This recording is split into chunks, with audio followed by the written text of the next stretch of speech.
None of my business. Not our One more But thoughtful. USB. Uh-oh. Okay. Which if you go to any one of these offices, there's USB splitters. Is there to my little? Oh, okay. How many people has signed up? Well, coming in, I think you and Damon are the only two that I know of from Top Equity coming Okay. in. All right. But we have like 60 people on Zoom. Oh, okay. So a lot more people on Zoom. Yeah, oh yeah. Okay. Yeah, but I think there's only a handful. I think it's fairly small in person. Okay. It's weird, like I can't get on this digital kick. Like I like in person. I am and- too. I learn more in person. Yeah, and I'm not very good with like the rest of it, but But for school, my real estate school, Stringham, I did all Zoom. And I okay. did just fine. And I passed my tests first try. Hi, thanks, signing off. Of course.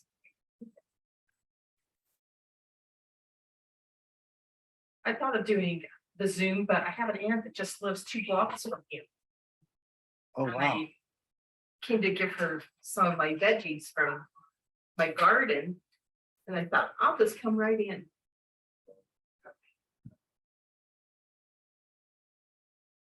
So are you gonna control the slideshow? Well, I want one of these to enter, add people in. I want the other one to. Hey, Dan. Daniel. Hi, how are you? Welcome. Thank you. Welcome to you. Do you have Okay. enough plugs for some? Daniel, I think we need to have a singing, how you say it? It's her birthday today. It is Patty's birthday. Daniel's like amazing singer. No, we don't- I'm having a hard time with this 60 thing. I don't feel like 60. You Yeah. don't look I was it. gonna say, you're not 60. You don't look it. No way you're 60. Yeah. Such that old. But yeah, I don't want to be 60.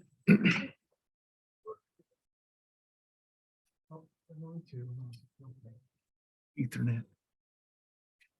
You know what? though? Right here, behind you. I won't get up and fall. We good. Yeah.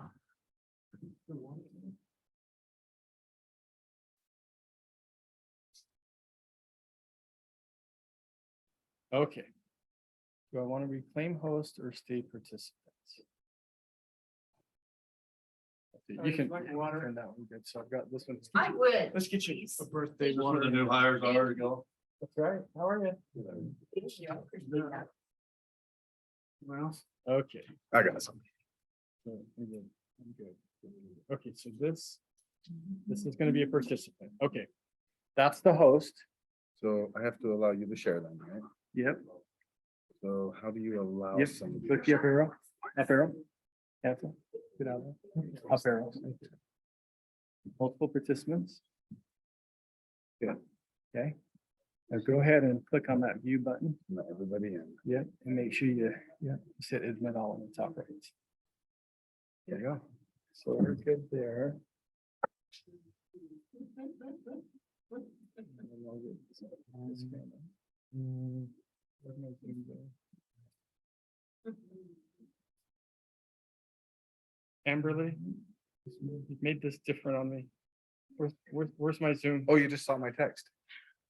I did. Where's- I actually went to the A building. My UPS took me to the A building. where's Wait, did you put in the 2135? Join. I Or- put in- Where's my Zoom? I put in. You mean right there in the middle? Okay. It took me to the A building. Okay. Well, it's funny is Okay, I it used, would be over when I first started up here, I used to get confused because building A is 2183. here. Uh-huh. And I used to put 2138, just my dyslexia kick Oh. in, and they would take them across the street. So I'd get calls like, hey, I'm at an apartment building. Yeah. So, okay, so we've got, let's go ahead and mute you.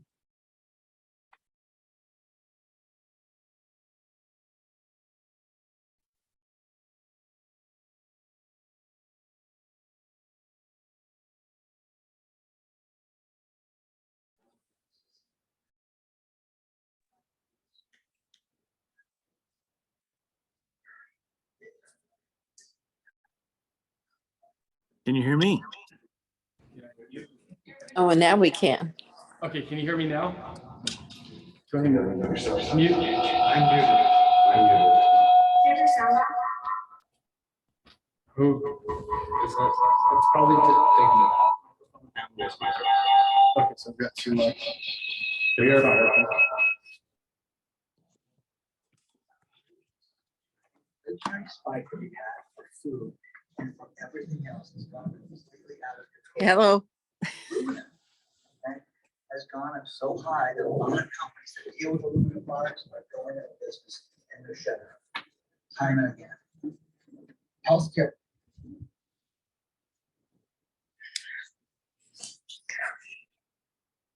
Yeah, yeah. Where's the echo? I have to. We gotta turn our speakers Turn off. your speakers off. That's what it There is. we go. Do you want us to mute? Yeah, if you guys will stay muted unless you've got something to say, that'd be good. Okay, Do we have to go on video? Because I'm running around. I don't know. yeah, state requires that unfortunately. I haven't had any indecent people show up yet on Zoom, so that's good. I have done Zoom classes where, yes, below the waist was probably not appropriate, but above the waist, I did have appropriate clothing attire on. So what are they hearing from through this one? There, this, Turn on that one. Because you're muted. Just fans saying that would be. okay, so let me, so go ahead and mute.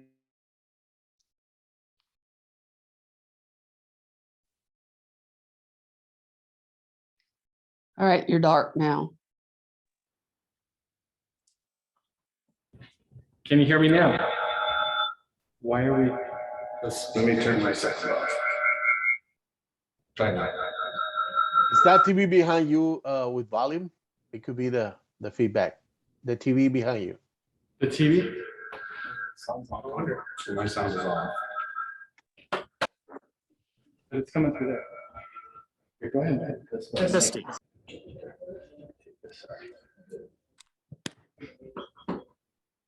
Okay, okay, that works. Now, can you guys hear me? Yes. You can hear me? Well, we Okay, got one yes. can you hear me? Maybe not. Dakota says yes.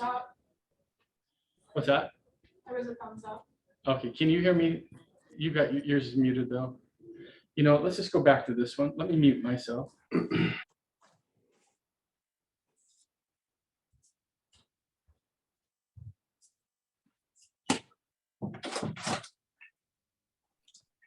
Okay, now, sorry, last test.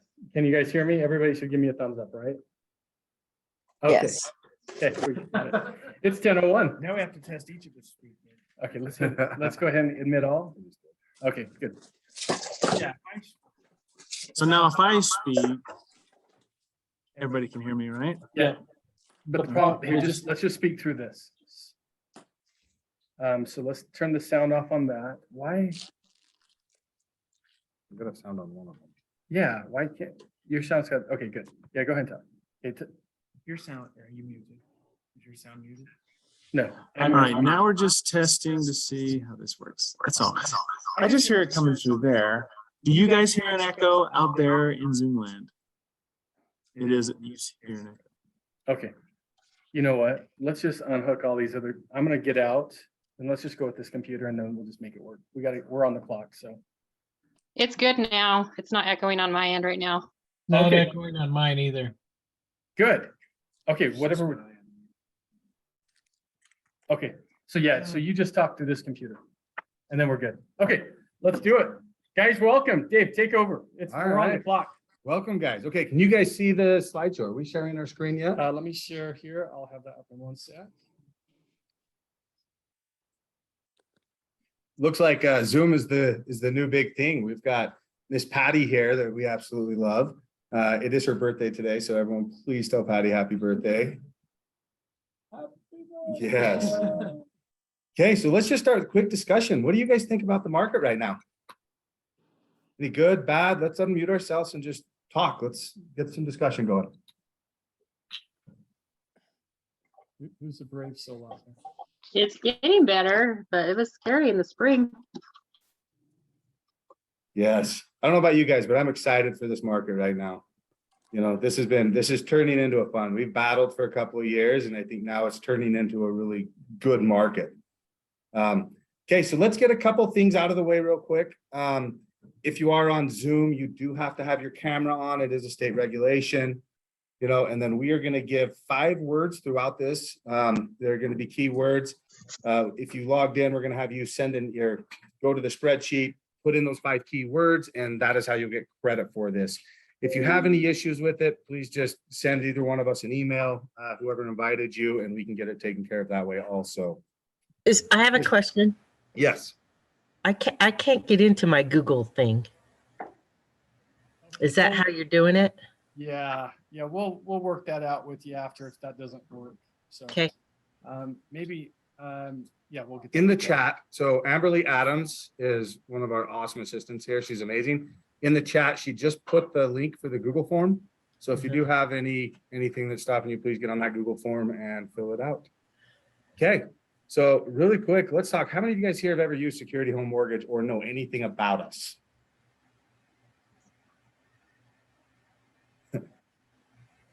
Okay, so we'll just give a quick plug then. So we are a lender. We are not a broker. So if you guys don't know the difference, or if you do, you'll probably hear a repeat right now. But so we're a local company.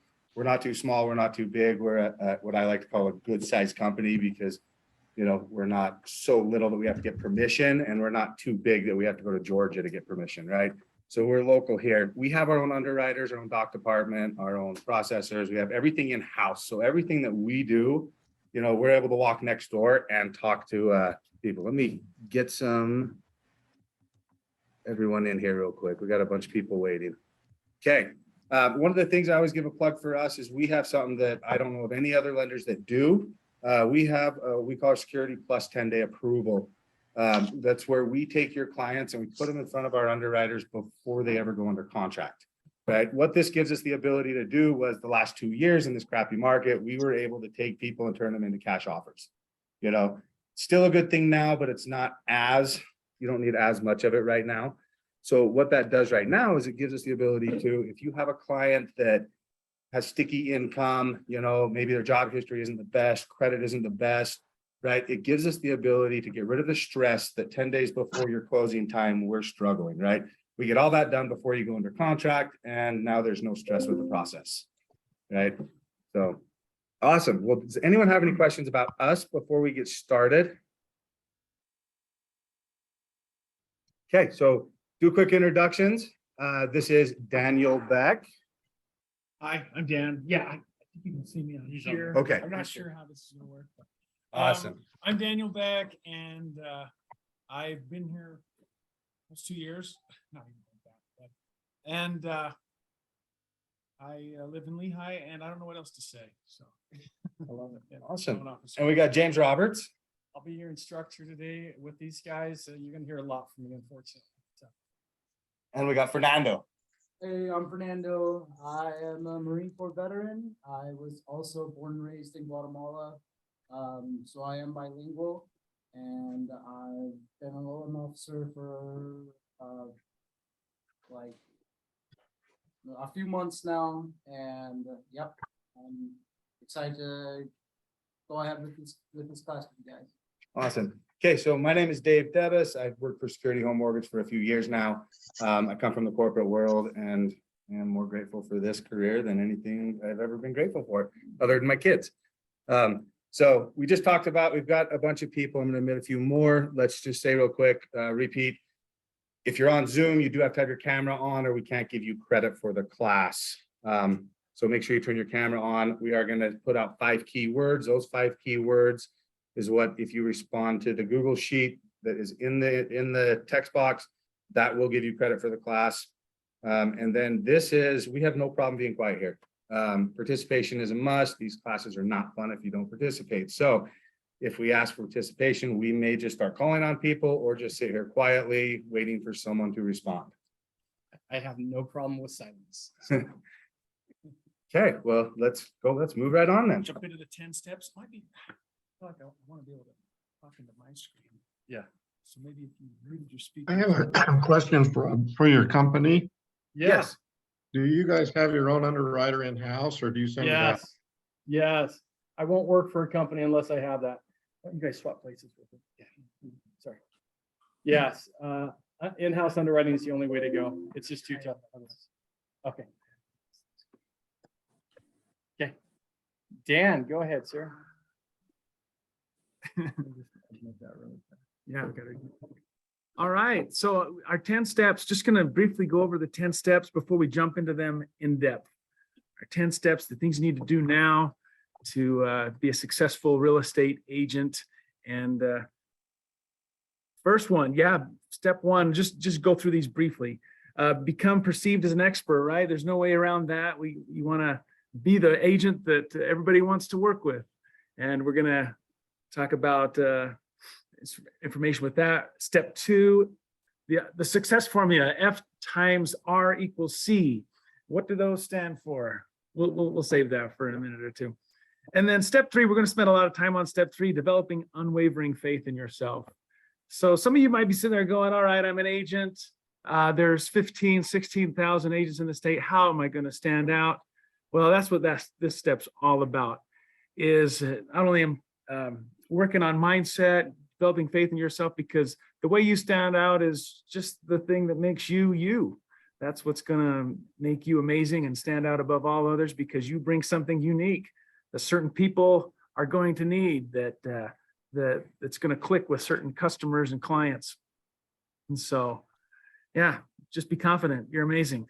Step four, gain clarity, goals, get a business plan in place. We're gonna spend a little time on that. So you might want to start thinking about that. Questions like, what is your why, and where are you headed? What are your goals? So start thinking about that. We're probably going to challenge you to share some of those with us.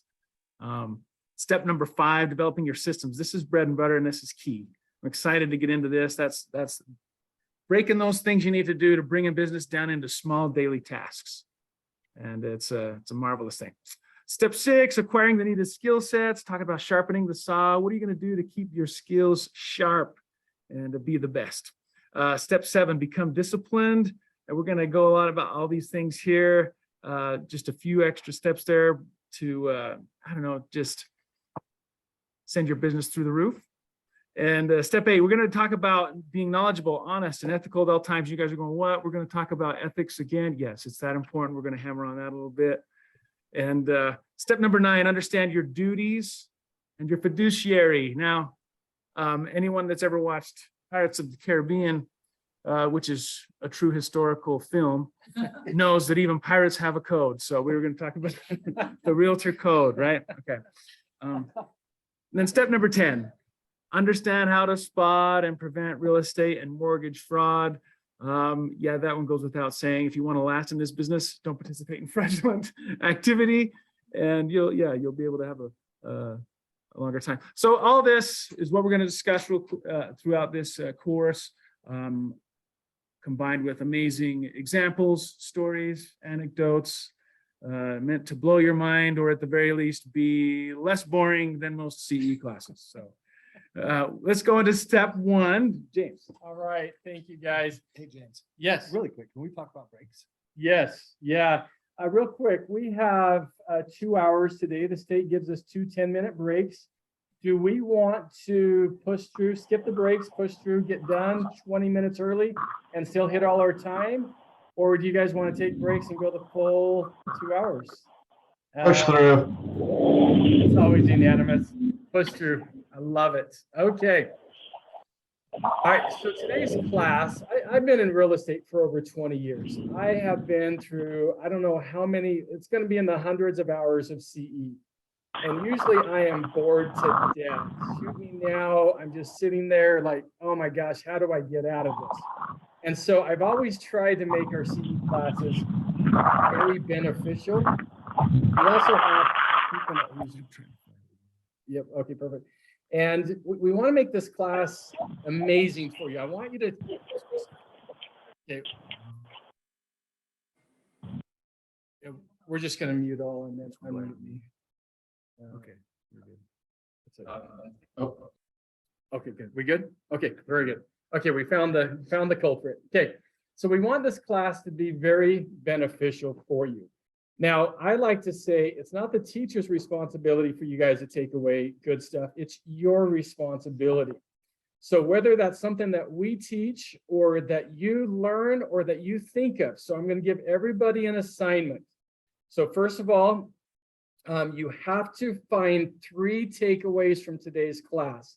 In fact, I'm going to end, unless I forget, my goal is to end 10 minutes earlier. And I want to just start randomly calling people to share the 3 takeaways. So you have an assignment. Get your pen and paper out, your phone, whatever you want to take notes.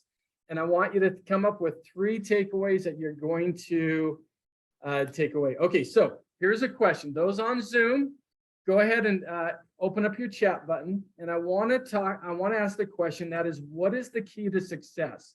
Nobody hit enter. Just go ahead and type in, what is the key to success? And so we've got a ton of people on Zoom. We've got a few live people here. I'm going to give you all a second to think about that. What is the key to success, or what are the keys to success?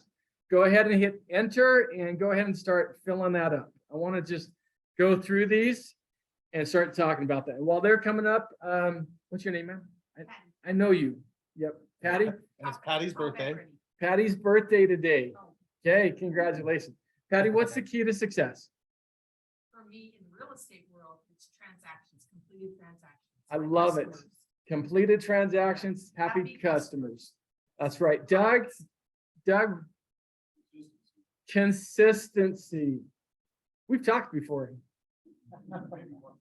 Okay, I love that. Consistency. Okay, let's go back. We have got a ton of chat. I'm going to go back up here. I want to just go through these really quick. Okay, there's to mute everyone. I know that was where it was. Okay. Consistency, Pasquale, thank you. Consistency, relationships, service mindset, perseverance. Why am I teaching you guys? You guys already know all this stuff. Working smart. Yep. Diligence, continue to show up every day. Discipline, working hard.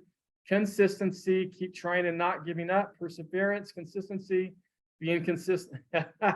Okay. Write this down, guys. Consistency is the key. Preparation through education meets opportunity. Consistency, never give up, take action. Happy birthday, Patty.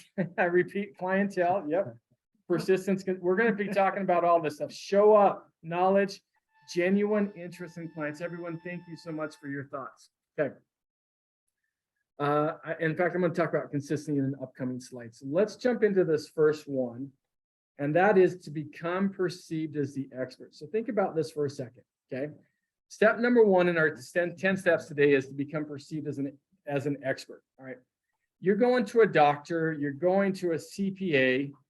What's one of the most important things? It doesn't matter what professional, a chiropractor, a plumber, they need to know, you've got to perceive them as someone that knows what they're doing, what they're talking about, okay?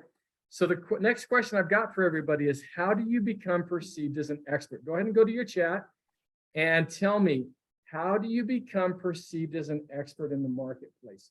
So when someone thinks of you, they're thinking expert. What are things that agents can do to become an expert?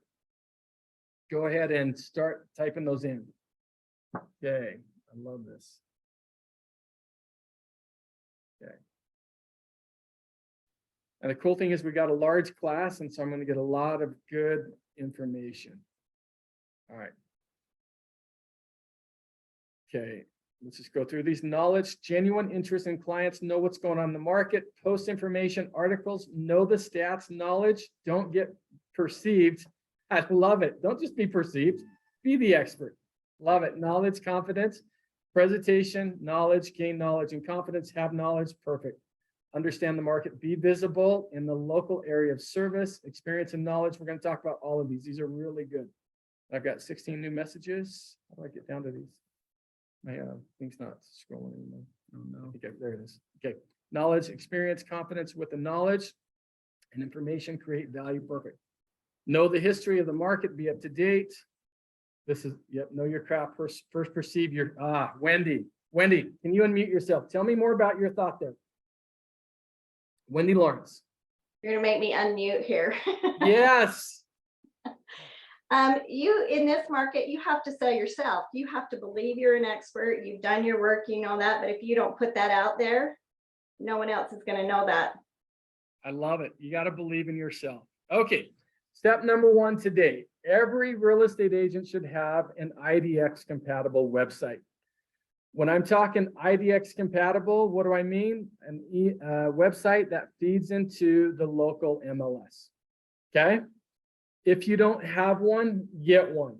I mean, they're relatively cheap, $50, $75 a month. Why do you want that? Well, guess what? Okay.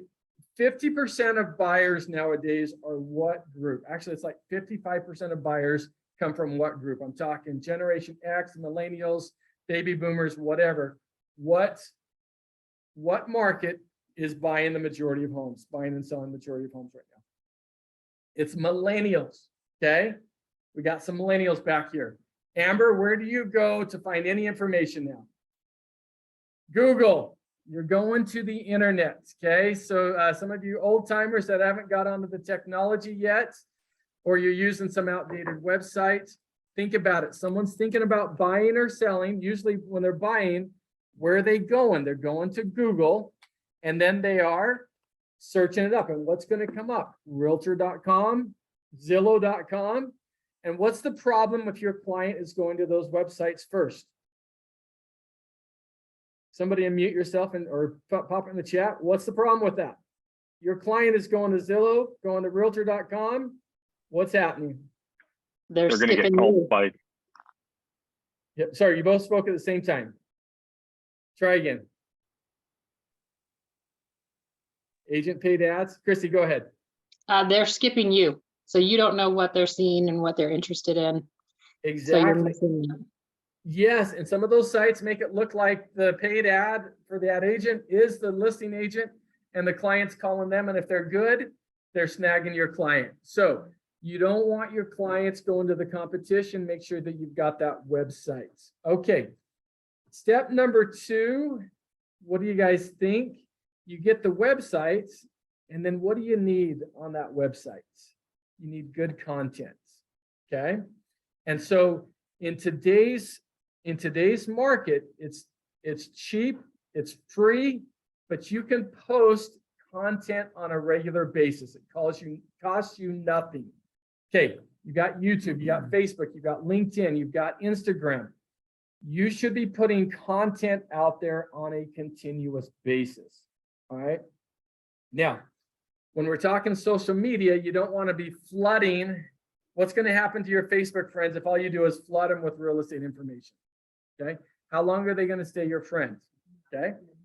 Yeah, they're going to be annoyed, but there's this balance here. There's this balance that you got to think about. Okay. How do you post enough so you're top of mind? And then how do you not post too much so you're not getting blocked? Because it's real easy to block. Believe me, I know. Okay. All right. So here's what you do. Number 1, I recommend 1 to 2 Facebook social media posts a week. All right.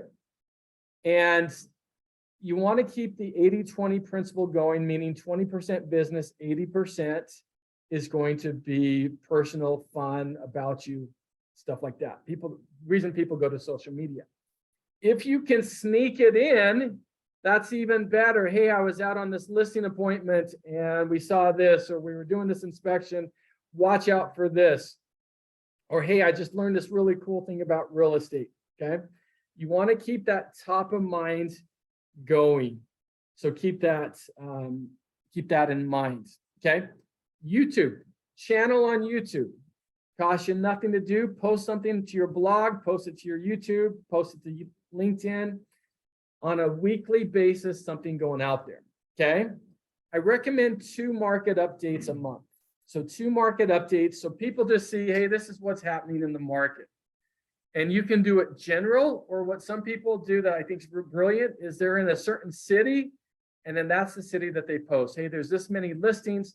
There's this many homes for sale. This is the average days on the market. We're selling at 97, 101% of listing price. Just put that information out there. Your MLS has all that information. Okay. So 2 posts. Okay. Another thing that's really easy to do is just to get reviews. Get reviews out there. Is Eliana on here? Eliana? I knew she had signed up. I haven't seen her come in. Okay. Anyway, just a really brilliant thing that she did once, is she wanted to get reviews on her Facebook page or business page. And what she did is she went and bought a bunch of Diet Cokes and took a Saturday afternoon and went to all her friends' houses, knocked on the door. Hey, I brought you a Diet Coke. And by the way, since we're here, can we just pull up my Facebook website real quick? And would you mind just giving me a review? Just make it honest. You know, you just gave your friend a Diet Coke. I mean, what are they going to say? Absolutely. So you start to get those reviews and get that going. Okay. Comments from you guys. What are some other things that I haven't hit on that you can do? And as David mentioned, when I ask a question, I have no problem with silence.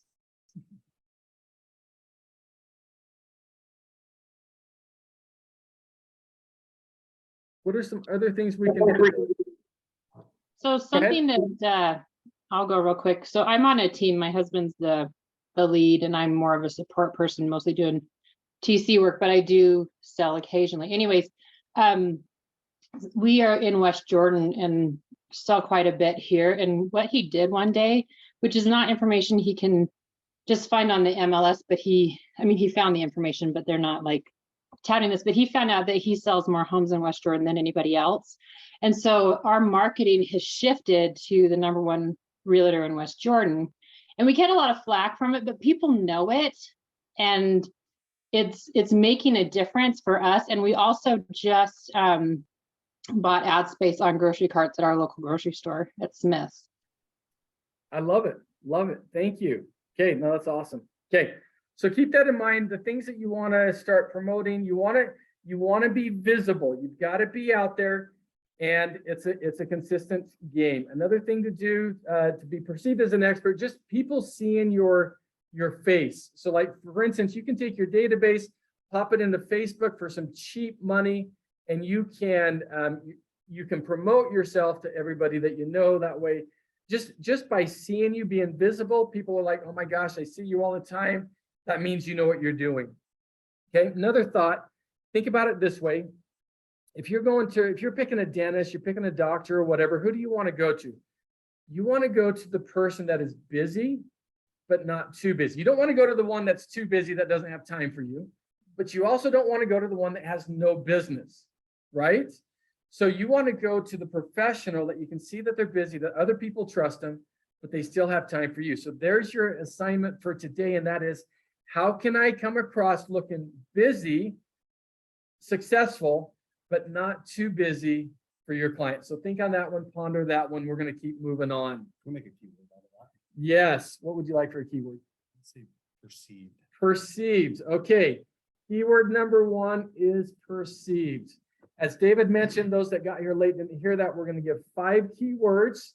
Amberly, will you put that link in the chat one more time? There's a Google form that you need to fill out for credit. In it, you have to get 4 of the 5 keywords. The first keyword for today is perceived. Thanks, Amberly. Okay. Ignore the first one. She just put in the Zoom link. She's going to put in the Google one. Yeah. If you're not in Zoom, click on that Zoom link. Yeah, not that one. Okay. It's perfect. coming. It's We got it. coming. We got it. Okay, let's go to the next slide. Okay. This is #2. I think I've got this one right. Yep. Okay. This here is a success formula that I don't care what industry you're in, it's going to apply to you, especially being in real estate. This applies. Okay, so I have mentored hundreds of agents, loan officers, salespeople through the years. Okay. And I'll have them, they'll always come to me and, oh, I can't do it. And I'm not seeing the goals that I want. And then I'll ask, well, what's going on? Why are you not seeing the success that you think you should be seeing? And I'll always get answers such as, you know, the rates are too high, the market, too much competition, not enough inventory. But the reality is our lack of business due to things beyond our control? Or is it due to things in our control? Go ahead and pop that in the chat. Are we in control of our own success? or is our success determined by the cosmic gods and luck? Okay, I've already got one answer in. Krista Beard, you are correct. Krista, would you mind unmuting yourself and just tell me a few more thoughts? Okay. So, yeah, well, I've just found in my experience, like, no matter what's happening in the market, there's still people out there that are looking or who, I mean, there's people that have to move for jobs or just kind of little things like that. So it's more of in your control of putting yourself out there more and more and actually trying to find those people. I love it. Thank you. Let's just read through some of these chats here really fast. You guys are all 100% correct. We are in control. Our control, we are. It's us. It's totally always in our control. People are always buying and selling. Let's think about this. There's, just like Krista just said, there's people that are getting job promotions. They're getting jobs. Okay. We're having kids. In Utah, we'd like to have kids. What does that mean? Our house gets too small for the number of kids that we have. Divorce is prevalent out there, and unfortunately, we make a lot of money on divorce because there's a house that needs to sell and another one that needs to get bought. Doesn't matter what the rates are. Brian, you are correct. Luck does not hurt. Tony Robbins talks a lot about grace. And he talks about we really need to do everything we can, and then the saying goes, the harder I work, the luckier I get. And I found sometimes when I'm in marketing, I may be marketing hard in this area, but because I'm out marketing, I may not be getting referrals from that, but I get it from another source by just getting out there. Okay, so let's go with this formula here. I want everybody to write this down. In fact, this is going to be our second keyword for today. So our second keyword is FRC3. FRC3. What does that mean? F stands for your frequency. Okay. Your R stands for your reach. And then I used to call this C, but I've actually added to it. C3 stands for credibility, connection, and confidence. So let's think about this. I heard a saying once, is your lack of business due to people knowing what you do, or they don't know what you do? Okay, so your reach is how many people know that you do real estate.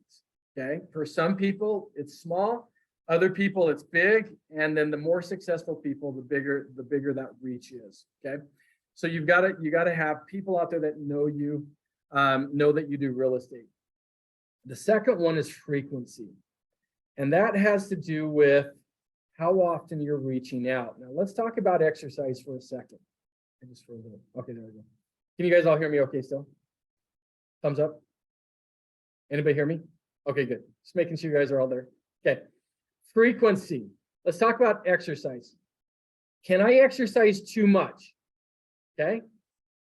Especially at 48 years old. Can I exercise too much? Yes or no? Yes, I can. Okay. If I exercise too much, what's going to happen?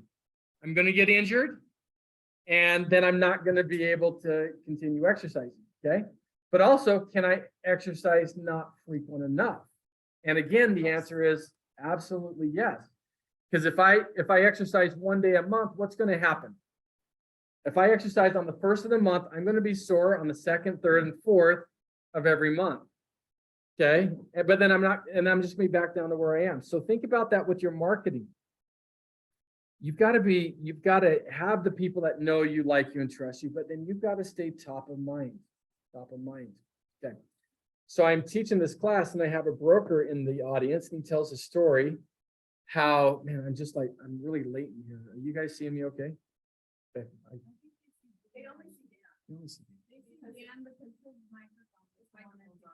Okay, but okay, but you guys can see me, can't you? Yes? Yeah, they can. No? Yeah, they. Oh, I see Dan. Yeah. Cindy says they just. I'm gonna swap places with you, We'll Dan. have to swap back. Yeah, we'll figure this out. Maybe it's my laptop. Who knows?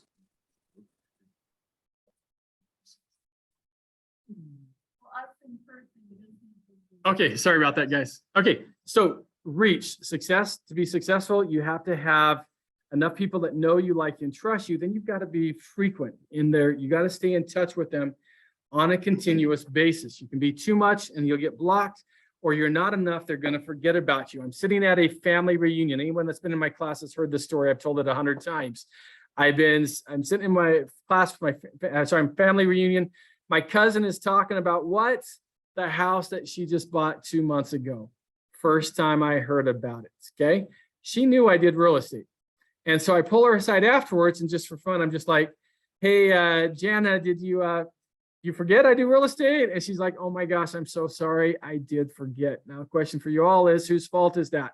Is that my cousin's fault for forgetting that I do real estate? Everybody's going to be in agreement. That's 100%, because I did not frequently stay in touch with her. Okay. Now, the next three is credibility, connection, and confidence. Okay. Real estate is a contact sport. Real estate is a contact sport. You have to connect with them. All right. I love that. Wendy, I practice first Friday follow-up for my clients. Wendy, do you want to talk about that a little more? I'd love to hear more about that. So what I do is I try not to, hound my clients or anybody that I know, and I don't do it every single month for the same people, but it's consistency for me. First Friday follow-up. I know the first Friday of every month, I'm going to be making some phone calls just as friends. It's just kind of my OCD, first Friday follow-up with friends. I love that. And they're my clients. And so it's consistency for me. But with them, it's like when I call and I say, hey, it's my first Friday follow-up. Just how are you doing? If I have just had a client buy a home and they're having issues, I get to talk to them about that. They don't feel like they've been dropped. Good. Deal with you. And so I get a lot of referral business from that, because I am staying top of mind, but it's more of a friendship thing. I love it. I love it. Think about this. How many people does the average consumer, how many agents does the average consumer know? Go ahead and pop that in the chat. What do you think that number is? How many agents does the average consumer know? Yep. 3, 7 to 8, 5. Guys and gals, on my street alone, if I walked out onto my front porch and I had a BB gun in hand, how many realtors' homes could I shoot with my BB gun? 3. There are 3 agents that live close enough that I can hit them with a BB gun. Okay. Average person knows anywhere from 4 to 12 agents. So the key is you've got to be top of mind. You got to be the first person they're thinking about. And I've got an upcoming slide where I'll talk about that. I do want to go deeper into things that we can do to stay in contact, but that's the topic of a different slide. So let's go to the next one. Okay, very good. Okay. Step number 3. This is probably the hardest thing right here. I coach agents. I sit down, I go one-on-one with agents. And this faith in themselves is probably, if they don't have unlimited faith in themselves, this is one of the toughest things. And so faith in yourself, success in this business. No faith in yourself, it's going to be very tough to get into it. So let's go ahead and get started. Let's jump into that next slide there. Let's talk about resilience. Okay, so this job, would anybody here agree that this job feels like being in a boxing ring sometimes? Anybody raise your hand, say aye. Okay. Okay. So it's like being in a boxing ring. Some days we're winning, some days we're getting our butts kicked, right?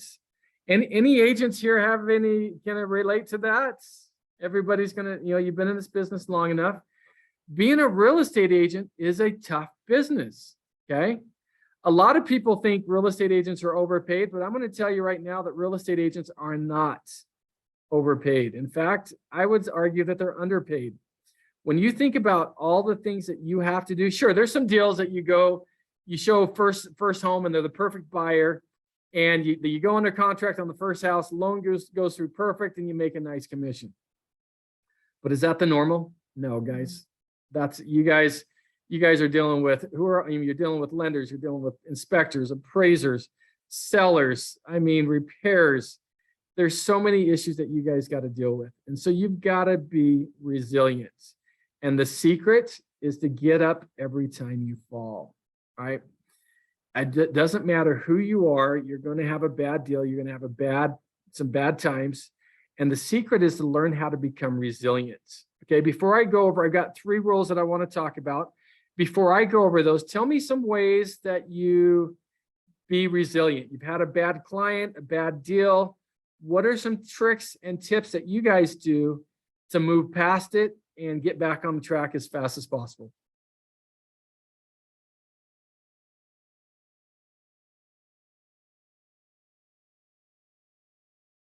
I can sit here a long time. I have 2 things that I usually do. And one of them is I have a bunch of client feedback that I'll go back and read cards where they actually were happy with me. And the other Good. one is I just go pick up treats or loaves of bread and start delivering them and start talking to my friends again. I love it. I love it. So you've got a bunch of just positive things that you can read. And then I love the other thing is you're getting outside of your head. You're out there serving, bringing joy and happiness to other people. I love it. Okay, let's look at this here. Yeah, let's see what we got here. What's Fido? Edwin, what's Fido? That's something I learned when I was working for JetBlue Airways. FIDO is forget it, drive on. I love it. I love it. Yep, Get it? you got it. Brian, surround yourself with good people. I cannot agree more with that. Gratitude. Thanks, Art. Gratitude. The opposite of depression is gratitude. I love that. Focus on what you learn. Learn objectively. Yes. Okay. Just keep moving forward. Okay. Very good. I love it. Okay. Anessa says, try to work through what may have been the problem and determine what might be better for next time. Okay. I think one of my superpowers, having been in this business for 20 years, being in sales for over probably 30 years now, is the ability. So I have a bad situation, the ability to move on. I have an upset client, whatever, I can put down that phone and I'm normal again. I'm good. Where, 20 years ago, I would be two, 3 days. I mean, it would put me in a slump. And so that ability to move past it. The challenge is, guys, we're in business. We're going to have issues. You're going to have a client that ghosts you. You're going to have a client, doesn't matter what you do, they're going to be upset with you. So that's big. Let's see. Joseph says, the biggest thing for me is attitude. It's a choice. Life is 10% what happens to me and 90% how I react. That is so, so true.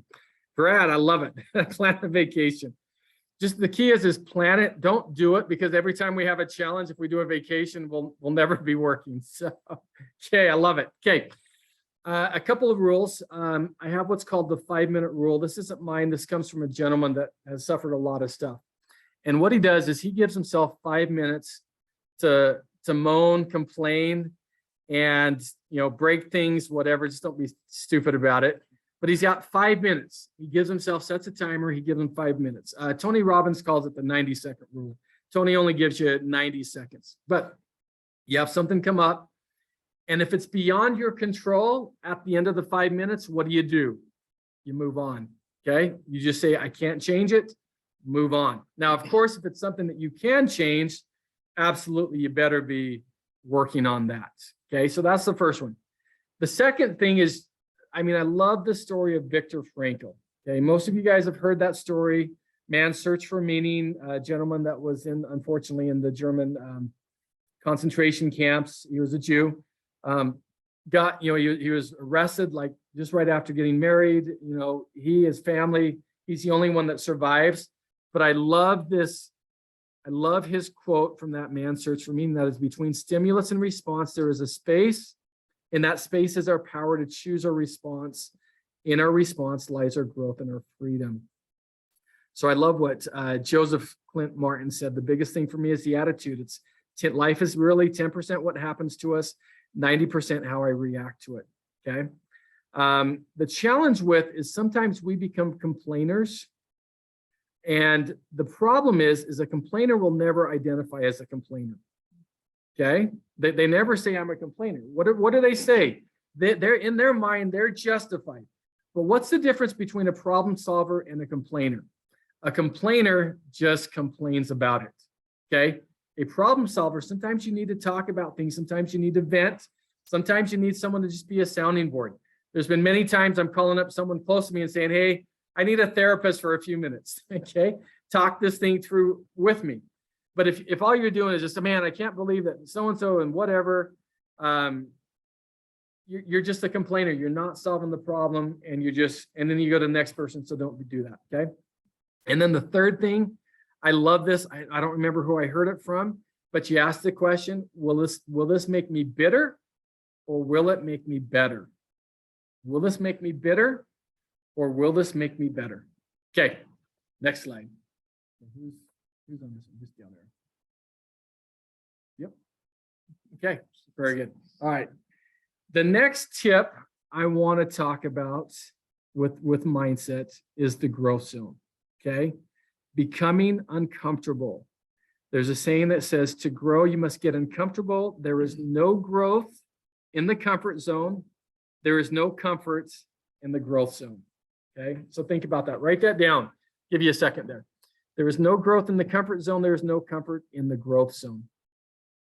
For you to achieve anything in life, for you to get to a higher level, you're going to go through uncomfortable.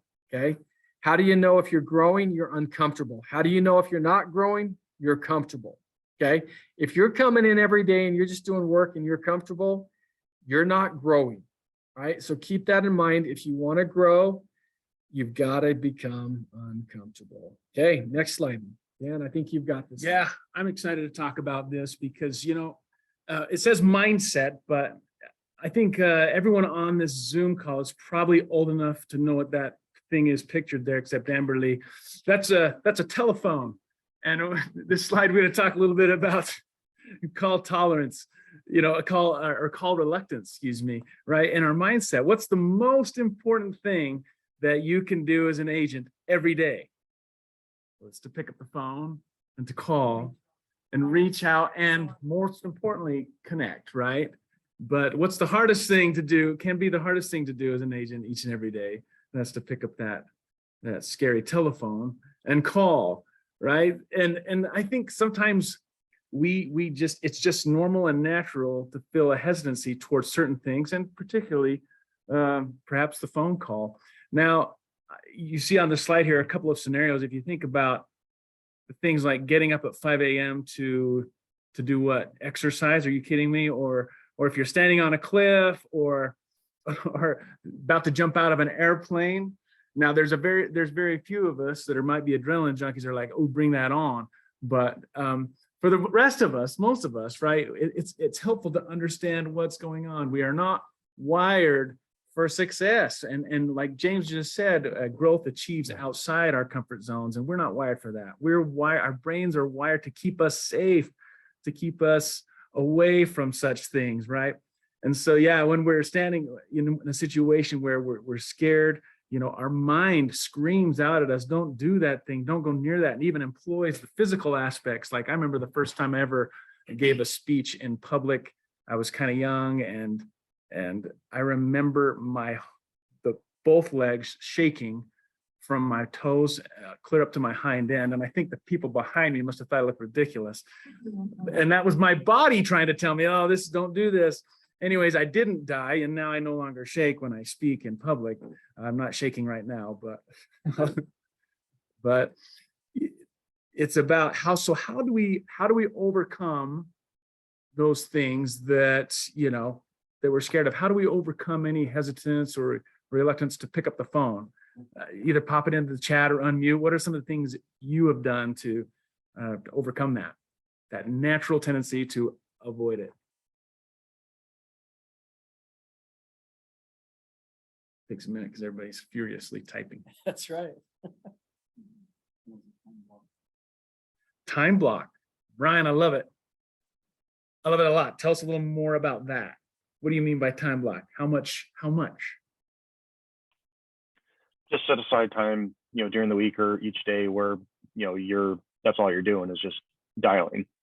And so whether it's SLI or cold calling or whatever, just be consistent on that time. I don't know if you heard that, but yeah, just be consistent on that time. See, that's one of the suggestions I would add to this slide is break it down to a certain amount of time and limit it. perhaps at first, until you get better and more comfortable with it. What do we got? Marlene says, hold your breath, jump in, and it gets easier. I would agree. Yes, it does, right? When we go through those hard things, we realize we didn't die and or would have a heart attack, then we get more used to that, right? We're able to do more. One thing I would add too, before we move on, is that, you know, I once learned that stress, anxiety, that's sometimes when we anticipate an outcome that we don't want. So why would we do that? We're expecting an outcome that we don't want, and that causes stress, and extreme form of that is procrastination or just avoiding things altogether. If we can change the idea in our mind that this is how I bring in business, we can generate excitement, anticipation. This is, and then we can probably react differently and move forward with more confidence. Any other comments? Let's go next slide. Let me just add a couple Yeah. things to this really quick. So guys and gals, this connecting with clients on a continuous basis is paramount. You cannot be successful in real estate if you're not out connecting with your clients, with potential referral partners, anybody. Now, number one, you need to plan tomorrow, today, okay? Before you start today, you need your day planned out, okay? What are the odds if I have not time blocked, if I've not planned out my time that I'm gonna call, and two, who I'm gonna call? If I start my day without those planned out, what are the odds that I reach out to people? It's about somewhere between 0 and 1%. So for me to be successful, plan the day before, have that time set aside, know exactly what you're doing. And then just like Dan said, there's only one way that I know of to get over this call reluctance. 99% of people have it, okay? And the only way to get over it is you just got to start doing it. When I was first in sales, this was many, many years ago, I came on with an advertising firm. How many people have heard this story? Anybody here heard that my story? I was hired on at an advertising firm, and we sold advertising to universities and colleges across the United States, okay?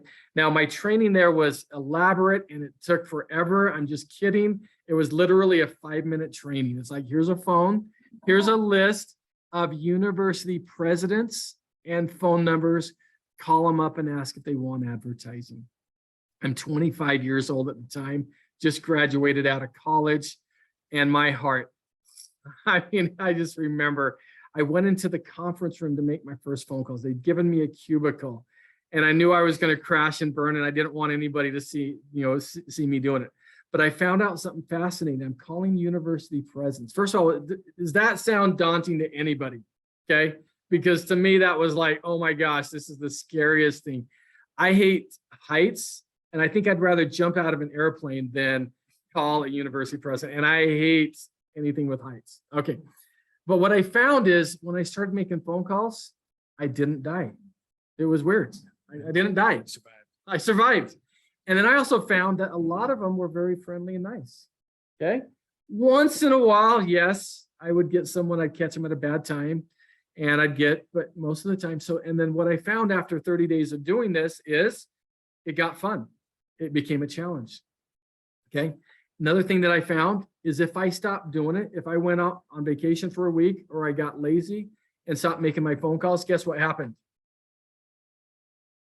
When I started back up again, it was hard to do. So my recommendation is 1 hour a day minimum. It's just got to become part of your business. I mean, think about it. What business are you guys in? You're not in the yes, you're in the real estate business, but you are in the lead generation business, okay? You can do everything in real estate, but if you don't generate leads, you're not doing anything in real estate. It all comes down to generating leads. Your number one priority is to generate leads. And to do that, you've got to connect with people. I've got some upcoming slides and I'm talking too much. Let's go to the next slide. Yes, please. Yes. About texting. I've had some clients that they won't take my calls, but if I start texting, they will respond to me. What is your I opinion love of it. I love it. texting versus calls or just meeting them where they are? Yep. No, that's great. That's what you're doing. You're meeting them where they are and what's most effective for that client. Okay. Right? Yep. Everybody. I love it. So the question in here, I don't know if you guys heard it or not. The question is, what do we think about texting? Clients, you call them, but they won't text. And I know a lot of them because I'll call and I'll get a text right back. And I know if I text, I get a hold of them. And then Vanessa in here made a really good comment, and that is do not use it as a crux. So I think that's the perfect answer. That's actually a better answer than I had. You've got to connect with people. Now, connecting doesn't mean you have to call all the time. So for instance, I want the first phone call to be a phone call or a voicemail. But then after that, I have no problem with the text as a communication. So it's definitely, to me, text is really like social media. You can't use social media to be your only business. You still have to connect. Okay. You still have to connect, but then you can, text them via text. You can message them on Facebook afterwards or Instagram, whatever that is, LinkedIn. But yeah, make sure you've got that connection. And is there a difference between face-to-face versus calling? If you have the option of face-to-face, is that even better or? I love doesn't it. really matter? Okay. So the question is face-to-face better or on the phone call? So absolutely. Anytime you can do a face-to-face, you're going to have a better connection. And it just kind of goes, there's kind of a hierarchy. So face-to-face is going to be your best. Your phone call is going to be your next best. A text, messaging on social media, video, they're kind of all that level 3. So if you can do a face-to-face, that's fabulous. But what's the problem with face-to-face? And that is those take time, especially if you're driving around. And so this is the age-old question we always talk about, and that is, do I want to be able to do more communications that are a little bit less effective, or do I want to do less communications that are more effective? So for me, I like to do both, and this is how I do it, and that is my events. I like to do either a quarterly or semi-annual event where I can bring in everybody, and that's when I see them face-to-face. And then I'm doing the phone calls for the rest of that time. I do not have time to drive around, okay? I can do 17 calls an hour, where you think about if I'm going out and visiting people, I can do 1 visit an hour, okay? So that's why to me, that was a fabulous question. Anybody have anything? I could add to that. Yeah, Patty, I have an agent that she really tries to push for the face-to-face. I mean, sensitive to their needs, because she's like you, she's sweet, she's wonderful, and she's confident, and she's had success with it. She knows if they meet with her face-to-face, she'll win them over and they won't go anywhere else. And so that's, that's her magic sauce, is for them to meet her face-to-face. So if she doesn't have the time to do that, it's at least a Zoom or a FaceTime call or something like that. So that's just another thought for you. I love it. Okay.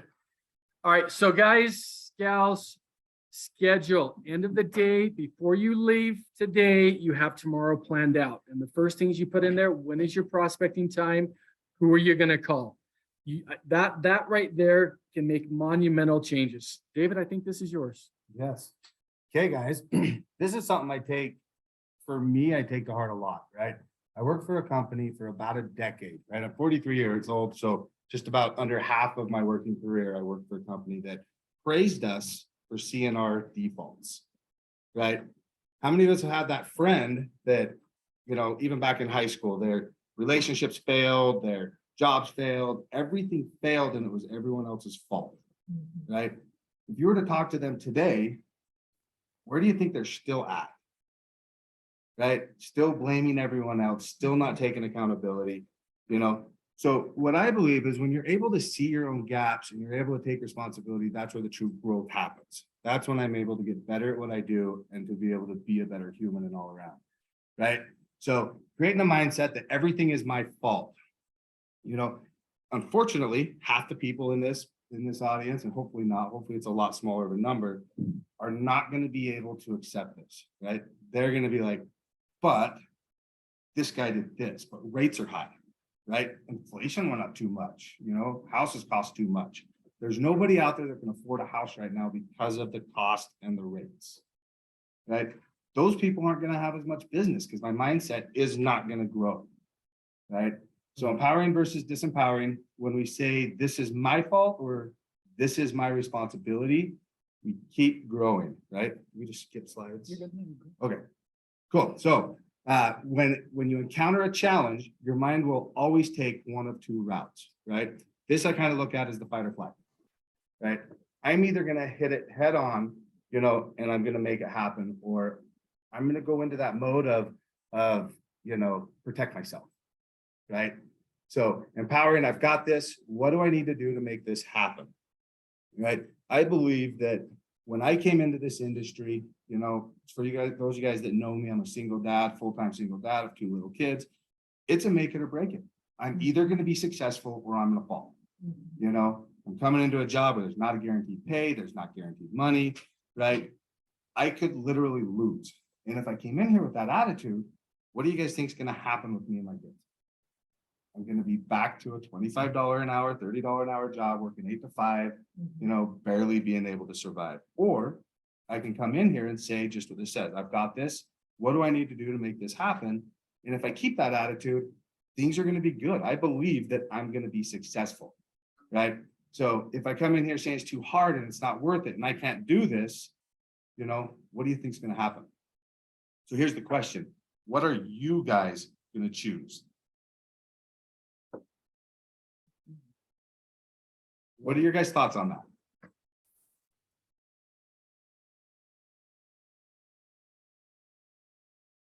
Let's see. Be uncomfortable. Yeah. If any of you guys ever heard, or this was back when I was in high school, there was a show, book, and then they turned it into a little movie. It was super boring, but it was called The Secret, Oh, yes. right? What I put out there is what I'm going to get in return. So if I'm Yes, playing the yes. victim and everything's bad, if that is true, that's what I'll get. Yes. I love it. Well, David asked, what will you choose? And that leads right into our next slide, a really nice segue, actually. Probably don't need to spend too much time on this one because we've been learning this and basically all our lives. How many have heard or some variation of the following? You either clean your room or you don't get to play with your friends. And as a kid, cleaning my room was very painful. I didn't care that it was clean. That's mom. Mom cares if it's clean. I don't care. But to not be able to play with my friends, that's even more painful. So yeah, the object of the slide basically choose. Pain is going to be there. It's constant. We have to choose. And I like the example on here, either the pain of all the challenges to keep going while succeeding outside our comfort zone, picking up the phone, or the pain of giving up and living with failure and defeat. Which pain do you choose? We'll move on. So we I can keep love going. it. So choose your pain today. Are you going to have the pain of discipline or the pain of regrets? Okay, Fernando. Okay, the ultimate adaptation machine. What is the ultimate adaptation machine? We are, humans are. Humans are very special species in the sense that we can create our own reality.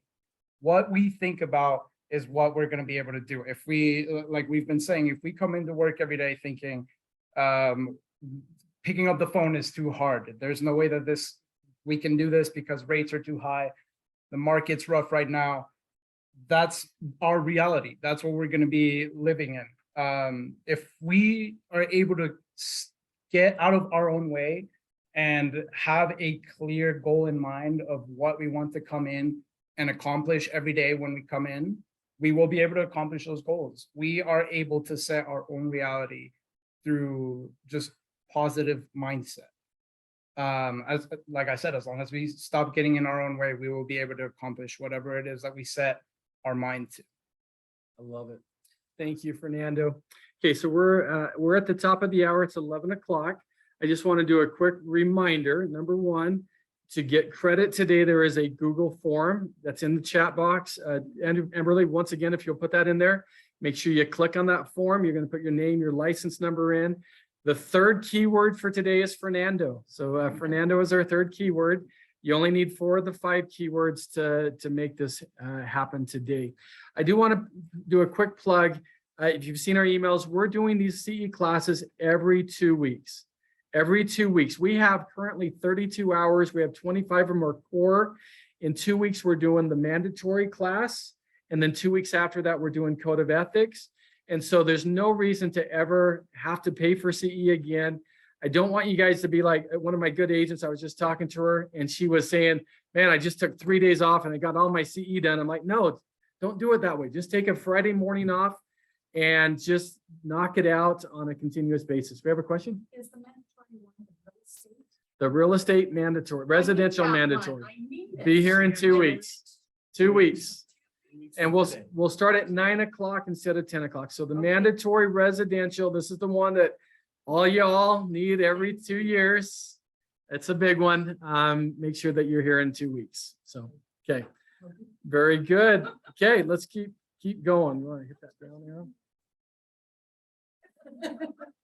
It'll be fun. Okay. This is fabulous. You guys are fantastic. I'm so engaged. Oh, thank you. I like it. Can you guys all hear that on Zoom? Yeah. And it's your birthday. And it's your birthday. Perfect. So this slide here, I've kind of hit this on already, but your success or lack of success is 100% on you. Dwayne The Rock says success at anything will always come down to this, and that's focus and effort. And we control both. Think about this. Think of the market like a big circle, okay? And the amount of business that we can handle is a dot in that market, okay? It doesn't matter if that circle gets smaller. The reality is we can still I can only handle this little percentage of the market, okay? So your lack of business is not because of the market. There is always business out there. So let's look at these really quick. I want to just go through these. How did you find the numbers to the presidents? They had a database of those. Okay, that which Jeff Spencer says, that which does not kill us will only make us stronger. Or as the Joker says, that doesn't kill us, only makes us stranger. The first call is always the hardest, 100%. The first call is the hardest, but you got to make it, because guess what? If you don't make it and you say tomorrow I'm going to do it, it's not going to be any easier. Monday I'm going to do it. It doesn't get any easier. The only way to do it is to jump in and start calling. Yeah, you're going to stress. Yes, thanks, Vanessa. You're going to stress anyway, and you're going to have more stress. Then you just get in and you do that call. Marlene says, funny how the rule of 9 connection. Marlene, I want you to touch base on this. Do you mind unmuting yourself and just tell us a little more about that? Sure. Sorry, All anyway, good. I'm not ready for prime time, but anyway, what did you want me to say? You made a comment. Funny how the rule of 9 connections is pretty spot on for new client leads. Face-to-face is best. So create the event like a CE class. And I like life events, continue, find movement in market, go where the cheese is. Ooh, I love that. Please. Has anybody read the book, Who Moved My Cheese? Who Moved My Cheese? Yes. Well, life events happen. So you just have to find out what the marketplace, reinvent your efforts, and, never just go chasing down a dead dog, and honestly, the point of trust and getting to know, being the expert really is face to face. So I'm a big believer of the Zoom meetings, the events, what you guys are doing. You create value, and then people start to trust you, and they think they know you. You may do walk and talks on video and text messages, videos, and the more they see you, the more they trust you, and the more value. But just seeing you is great, but the value to me is everything. If I don't find value, I'm not going to go back, right? So I think it's important to understand value and maybe niche down to something that you're passionate about or you have a lot of experience in, and focus on that niche, and maybe go after a market that you'll get more of the fish. The net will come around that niche a lot faster than just spreading it out wide. Does that make sense? Yeah, I love that. Thank you. And then Joseph Clint Martin says, the only thing that will guarantee your failure is quitting. I love that. Those who win in this life are not those who never fail. Winners are those who never quit. I love that. I was watching a video with Kobe Bryant, and he mentioned, they asked him, what's your definition of failure? And he's like, what is failure? If I fail, if I don't achieve, I'm going to learn from it and I'm going to become better. Is that failure? And so really the only thing is to failing is quitting. So thank you for bringing that up.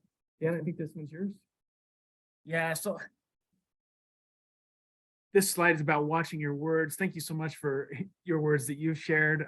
And Marlene, thank you. I think this is about your 5th class with us. So that's a good compliment all on its own. As far as watching your words, it's what I would say. I would love to hear any other comments you have on this slide, but what it is, there's a good fruit and bad fruit principle here that I like to share as far as words go. When you have a thought, determine whether it's negative or positive. And if you're going to say something about it, does it uplift? Does it inspire? Does it give hope? Does it create anticipation, or does it do the opposite? Does it tear down? Does it not help? And once heard a quote that says, if it's bad fruit, just leave it there. Don't give it airtime. Don't voice it out. Let it drop by the wayside and just lay there rather than giving it the light of day, time, and power over your actions. So anyways, what are some of the things you do to watch your words? What are some thoughts you guys have on that?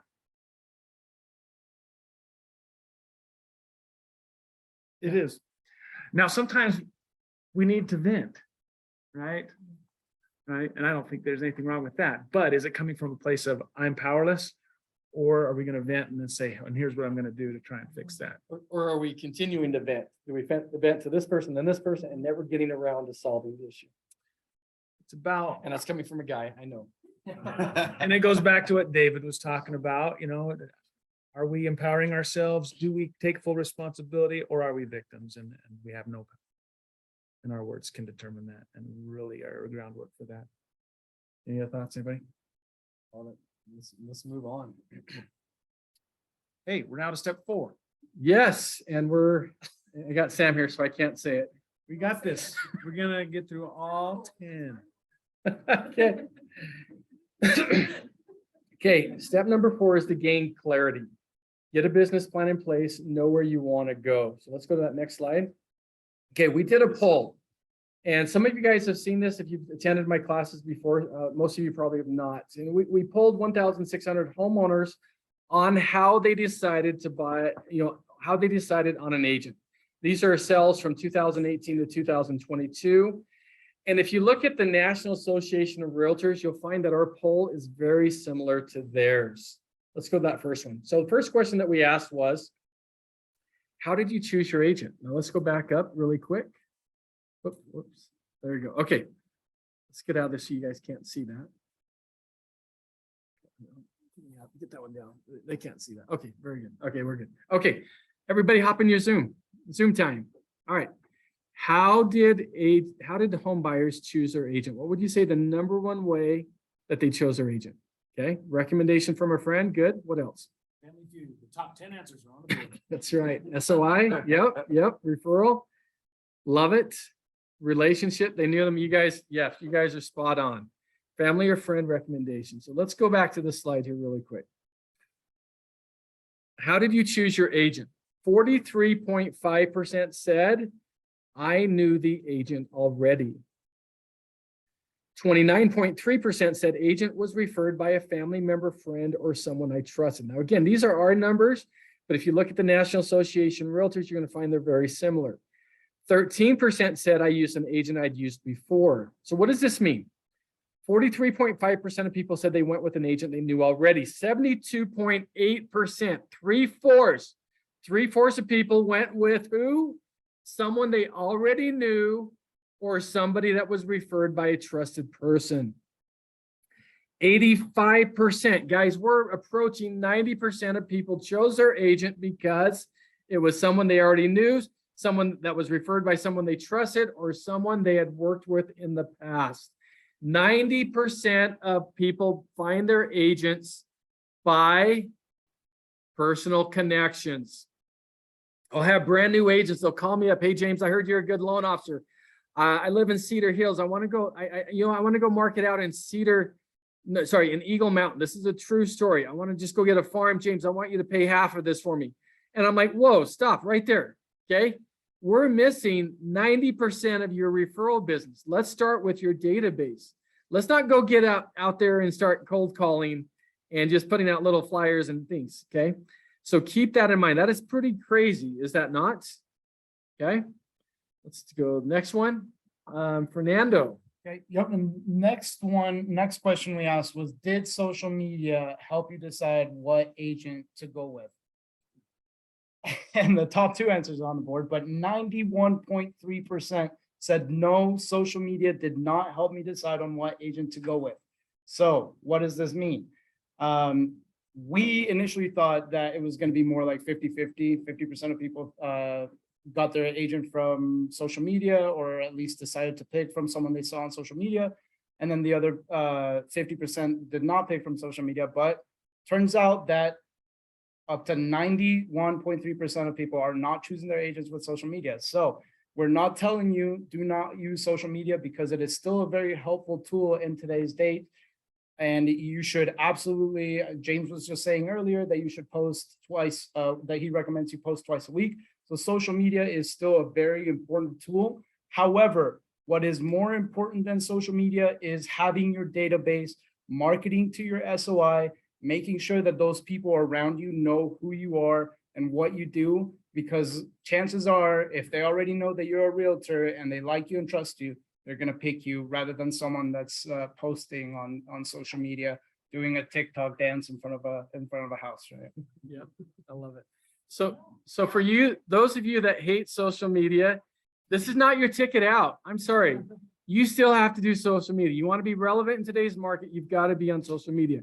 What this tells us, as Fernando said, if all you're doing is relying on social media, I'm going to tell you to knock that off. Okay. Social media is a good assistant. It's a good secondary, third way to stay in touch with people. It is not your primary way. So keep that in mind. Okay. Fernando or Dave. This one, yeah, I like it too. I'll just lean over. When I next need an agent, where will I go? Where will I first go to find an agent?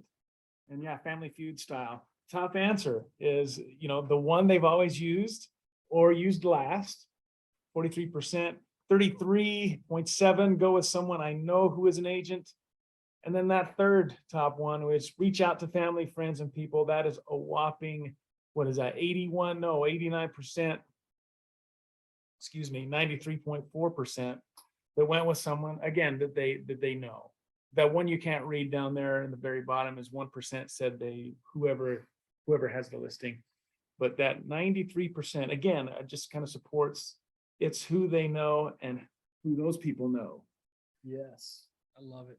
Thanks, Dan. So a note here again, existing homeowners, when they go to buy or sell, again, 48% of them are going to use the agent they used before. That's a staggering number, not because of the 48, but 52% are not. Think about that for a second, okay? If you do a good job, you got a pretty good chance they're going to call you, but you don't want it to be a 48% chance. You want that to be a 100% chance. You do not want to be the broker that's going out on tour. Told me the story, goes on tour, he's driving around the corner and they see the next house and his heart drops. Why? There's a sign in front of the house. Problem is, it's his client's house, but it's not his sign, okay? So you've got to stay in touch. So write these things down. I'm going to just do some rapid fire things. Number one, you help someone buy a house or sell a house, keep a copy of the settlement statements, put them in an envelope, address it, put a stamp on, and mail all those January 1st. Little letter, hey, I thought you might need these. Tax season is approaching quickly. Anniversary. Selling or buying a house, you put someone into your Outlook, your calendar, whatever. You put that little recurring button for every year. And when do you stop making that phone call? Never. Okay. I was actually teaching this to a person once, and they brought up a certain name. Yeah, this agent, she helped me buy 9 years ago, and she won't leave me alone. I still get her stuff. And we look up the numbers, and guess what? That agent was a top 5% producer. Okay. So keep that in mind. Anniversaries. Okay. I had an agent, I was teaching a class on database, and she's like, hey, do you think it'd be a good idea to put my past clients in my database? I'm like, see why I have no hair, guys? I think it was, no, you don't. Yes, make sure you put those guys into your database. Okay, let's keep moving on. So I just want to hit on one thing really quick before we get in this. For all the time I've been doing this and all the deals I've done, I have done one deal where they drove by, saw the office and called. Right? Everything else has been referral-based business. So just keep that in mind. Okay, so what's the most important thing to look for when choosing an agent? So what are your guys' thoughts on that really quick? What's important to clients when picking an agent? Honesty. They're TikTok famous. TikTok famous. Although that does help. Yeah, I will say, social media has helped me stay in front of my sphere, letting them know where I'm at. Sure. But I have not ever had a cold call lead from social media, even in the partnering I've done with agents, right? So a lot of this, if we look at this, 24% of the people say honesty, integrity, good moral character. Right? Yeah, let's check the chat really quick and see what people are saying.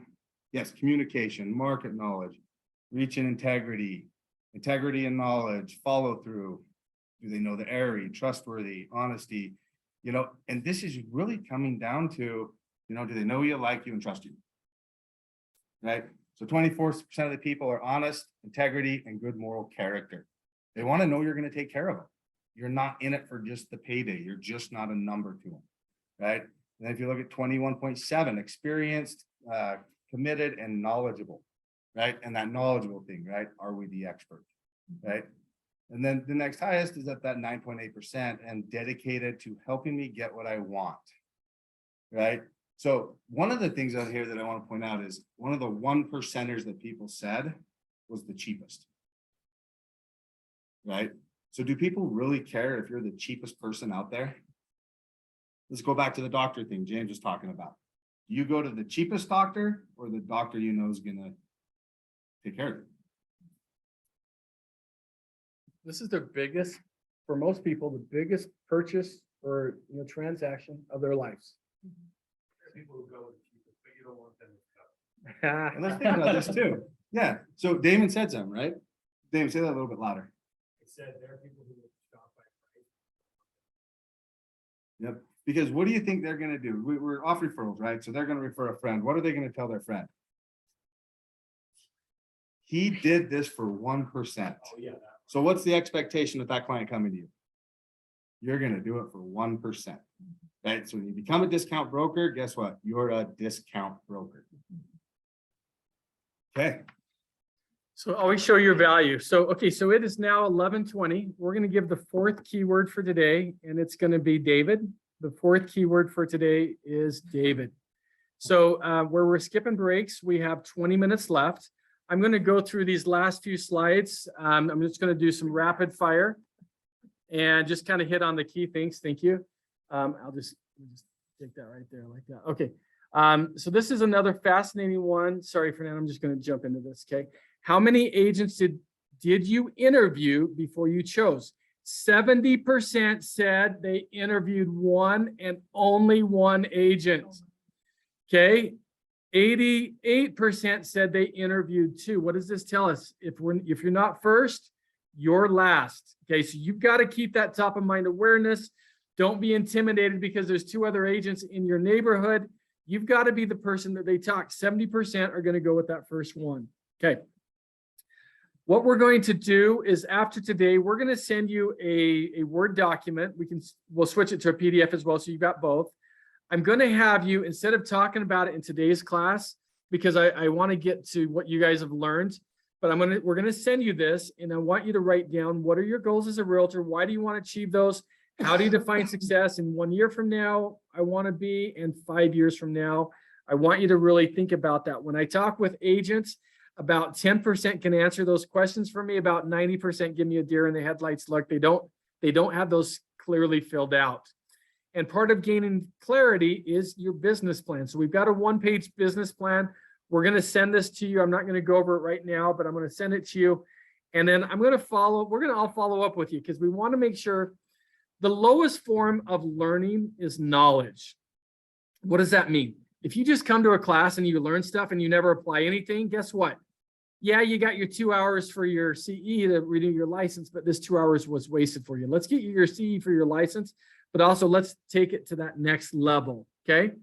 So your database, if you do not have a database, you need a database. It all starts with the database, okay? Your success in real estate is going to be in direct proportion to the size and quality of your database. The more people that know you, like you, and trust you, the bigger your business. The more frequent you stay in touch with them. So number one, get a database. Two, build your database. Start with your SOI, your professionals, your farms, your current, past, almost clients. This is real estate 101. When I became a real estate agent, this is what they taught me 20 years ago. And today, the knowledge is still as applicable as ever. Introduce and connect. Okay, I see people, they get a contact, they put it in their database, but then all they do is start putting mailers. They put them into their little monthly coupon or recipe of the month club kind of thing. But you've got to connect, you got to introduce, connect, and then maintain that consistent contact. Quarterly customer appreciation events, or at least to a year. Okay, these are huge. These are a way to get out there. Now, people will say, hey, I tried them and nobody came. Well, guess what? Purpose of the event is not the event. The purpose of the event is to have a reason to reach out and to connect with them. I don't care if people come to my events. It's being able to reach out and connect with them that makes it all. And then you've got to keep continuing to build your database. Okay. There are so many touches you can have. 2 social media posts per week. That's 104 in the year. 2 market updates. That's 24 a year. Monthly recipe card newsletter. If you want to send that out, that's 12 touches a year. 4 quarterly customer appreciation events. That's 4. And then when you do an event, guys, whether you're doing an open house, pool party, a drive for some charity, clean up the pool. There's so many things that you guys can do. Make sure you just don't pop it on Facebook.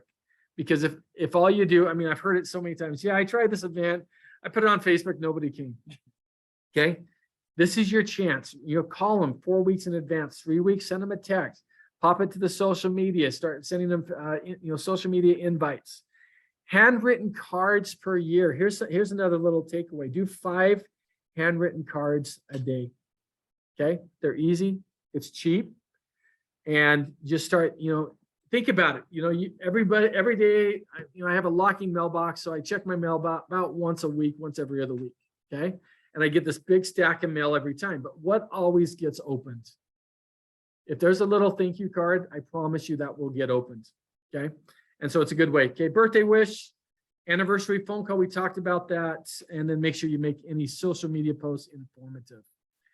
Number 6 is acquire the needed skill sets. This is sharpening the saw. Stephen R. Covey talks about this as one of his 7 habits.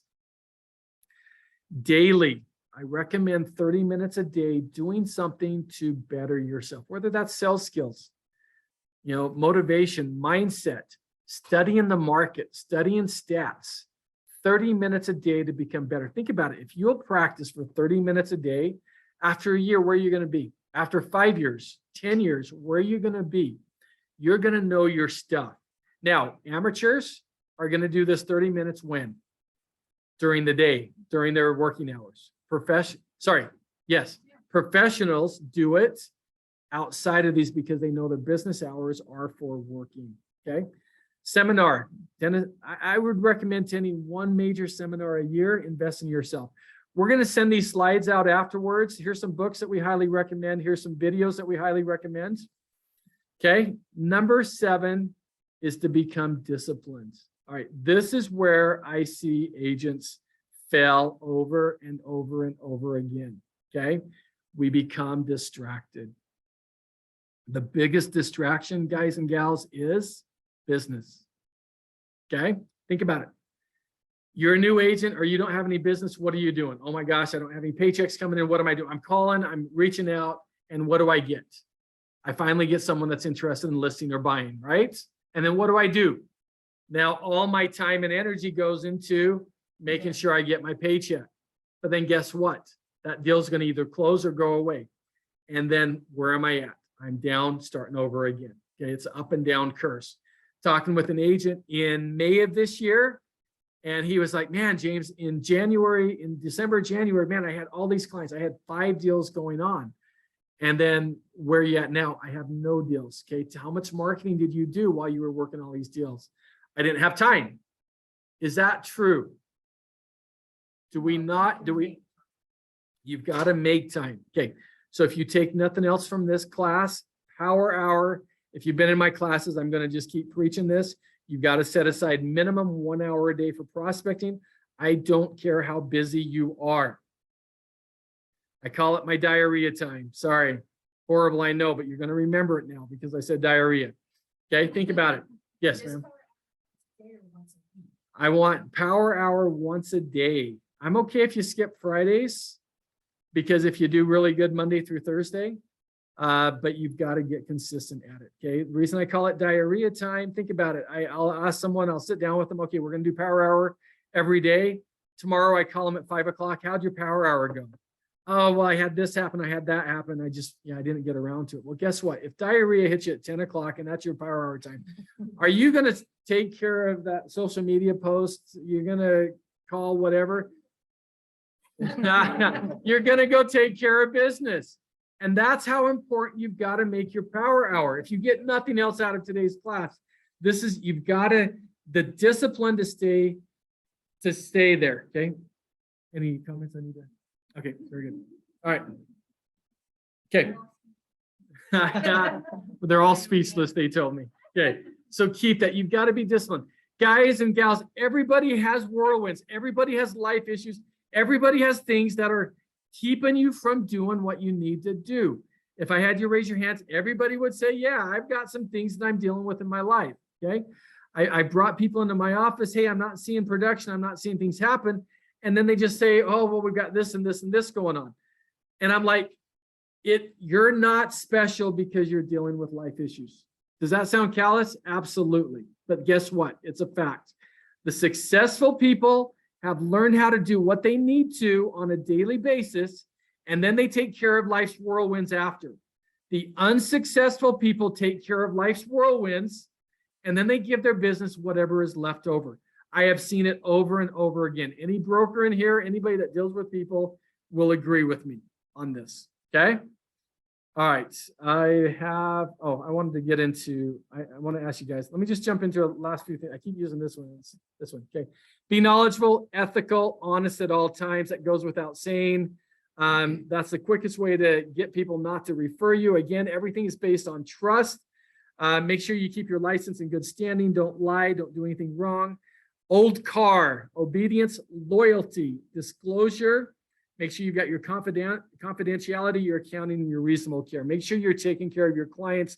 We're going to actually hit on this really hard in 2 weeks, not in 2 weeks, in 2 classes in 4 weeks when we talk about our code of ethics. Okay. Don't lie, don't cheat, don't do anything wrong. I'm going to skip that one. Do not commit fraud. Okay. That's the 10th one. The Division of Real Estate, every quarter they put out a newsletter. And I remember one that was really important. And he talked about how do agents get in trouble? How do the agents find themselves in front of the ethics board, in front of a disciplinary council? He mentions it's usually because they do 2 things. 1, they screwed up, but then 2, they tried to cover it up. So number 1, don't screw up. Okay. Stay out of that trouble. But if you do screw up, don't cover it up, come clean, make the best of it. Okay, so now it's 11:31. I want to turn the time over to you guys. I'd asked at the beginning of the class that I want you to get 3 takeaways. So if you haven't been writing those down, write those down right now as I finish this up. Okay, so again, just reminder, Google form. Make sure you fill that out. You've got your name, your license number. We've given 4 keywords, right? Okay, so I've got 8 minutes. I'm going to give the 5th one. Okay, sometimes we do not receive these Google forms and we get an agent calling us a week later saying, hey, I never got my CE banked. So you are going to get a call or a text or an email from me, David, Fernando, or David this is Dan, not David. By Wednesday at 5 p.m., confirming that your CE has been banked. And again, it's core 2 hours. If you don't receive that phone call, text, or communication, please reach out to us to make sure that we get you covered. So we want to do that. Okay. Last 8 minutes. I want to hear what are your takeaways? Again, I already said this once, but the lowest form of learning is knowledge. Unless you take that knowledge and apply action, your time today is wasted. Okay, so let's go ahead and feel free to pop it in the chat or raise your hand. Tell me takeaways. Mark, set, go. And those on Zoom, you're welcome to unmute and just give me a takeaway. Okay, I like this. All right. Mark, we have not given the fifth keyword. I'm going to give that 11:40. Sorry, you got to last minute. Power hour. Thanks, Sean. Absolutely. Sean, do you want to mention anything on power hour? Any impressions that you had? I guess I just need to do it. That's what I was curious about. Sean, do you do it? Or are you going to implement it? I need to implement it and do it. You got to do it. Okay. Amberly that works with me, she's a sweetheart. I have a team of 60 people and I was slacking. I was not doing what I needed to. And Amberly, she's just so nice to me. She's like, but James, you had some good excuses. You weren't doing what you needed to, but you were taking care of all these other things. And then as I thought about it, does it really matter if it's a good excuse or a bad excuse? It doesn't. The result is the same. Okay. So you've got to do it. Okay. Brittany, I'm going to revisit my social media presence. Yes. Get out there 20 minutes a day, social media. If all you do is post and you don't like or comment, nobody's going to see your posts, or they'll see a few of them. So 20 minutes a day, set it aside for social media, like, comment as fast as you can, get that out there. Okay. Set a timer. Yep. Because you can get, at least I know I can get sucked into it really fast. And okay. Brad, persistence in communication every day. Jasper, yes, diarrhea time. Woo. Candace, power hour, thank you. Stephanie, plan tomorrow today. Write that down. In fact, that is going to be our fifth keyword. So plan tomorrow today. All three. You got to do all three. You can't count it. Okay. Heather, thanks. Success is 100% up to you. Caitlin, no comfort in the growth zone. There's no comfort in the growth zone. There's no growth in the comfort zone. Consistency. Galen says real estate is a contact sport. Yes. You think you're just going to post on social media? You're just going to send out little recipe cards? No. You've got to connect first and then you maintain. Connect first and maintain. Jessica says, I have to look successful, but not too busy for my clients. Yes. That's who people want to work with. You want to work with someone that looks busy, but that still has the time. Do 5 handwritten notes a day. Yes. And that's comfortable. That's, sorry, for me, it's, yeah, but do it. 5 handwritten notes a day.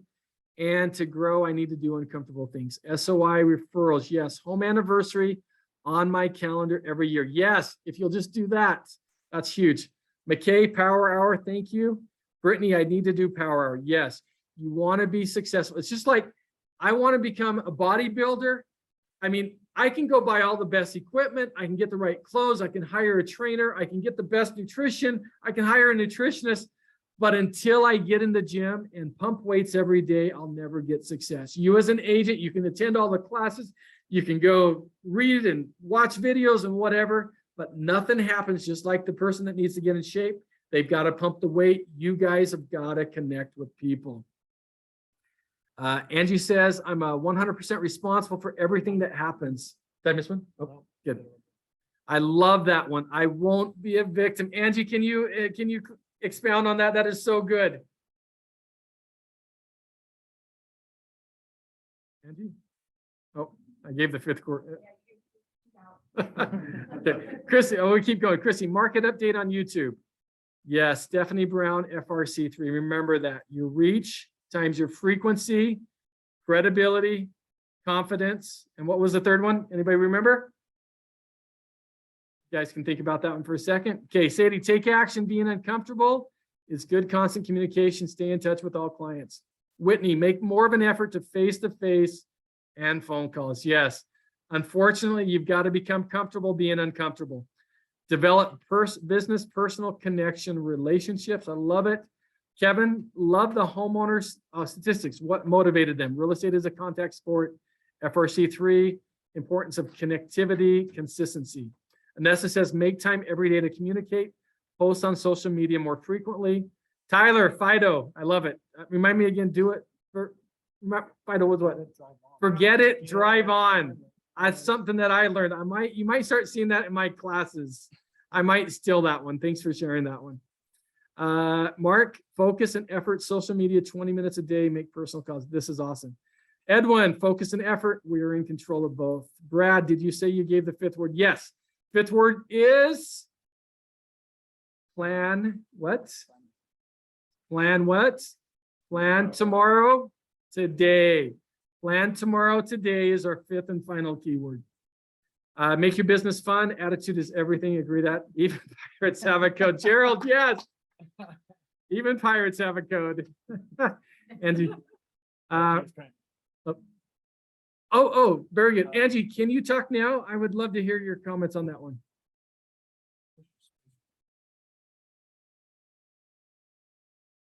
If not, no worries. Okay. And then get on it, off it, over it. No drama. Thanks, Cindy. That's awesome. Anybody hear anything they want to share?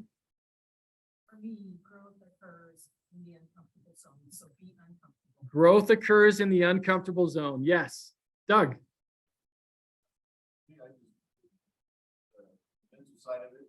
Mental side goes away. Ooh, I like that. Mental side goes away with systems. I love it. Damn it. You're not off the hook. What? Yeah. So again, the 5th keyword is plan today, tomorrow. Plan tomorrow, today. Sorry, you gotta get that right. You can't say plan today. Plan tomorrow, today. And I just popped it in the chat. Okay, very good. Okay, we got 1 minute. Does anyone have any questions? I hope you've got something that you're gonna take and implement into your lives. So, okay, well, thank you, David. Say goodbye. There's Fernando. And Dave, and David over here as well. Just kidding, Dan. I did that on purpose. Yes. Yes, we have a question here. Party or barbecue that was doing the cotton candy. He was covered. That was Jason Christiansen. He did that all night. Okay, you guys. Yep, and if you'll put that in that Google sheet, again, guys, remember, fill out the Google sheet. Make sure you got 4 of those 5 keywords. We will communicate with you. We will send you the slides as well. We will send you the slides, and we're going to send you a Word form that has those questions that I skipped over, and we're going to follow up, make sure you fill those out. So thank you so much. Make it a great day. Have a fabulous weekend. And hope to see you guys all in 2 weeks when we teach the mandatory residential course. Let all your other agents know we can put 100 people on Zoom. We've got a conference here that seats 50 people, so let's fill it up. And Patty, we hope this isn't the funnest thing you do today for your birthday. Patty, go do something fun. Okay. Thanks, everyone. Have a good one.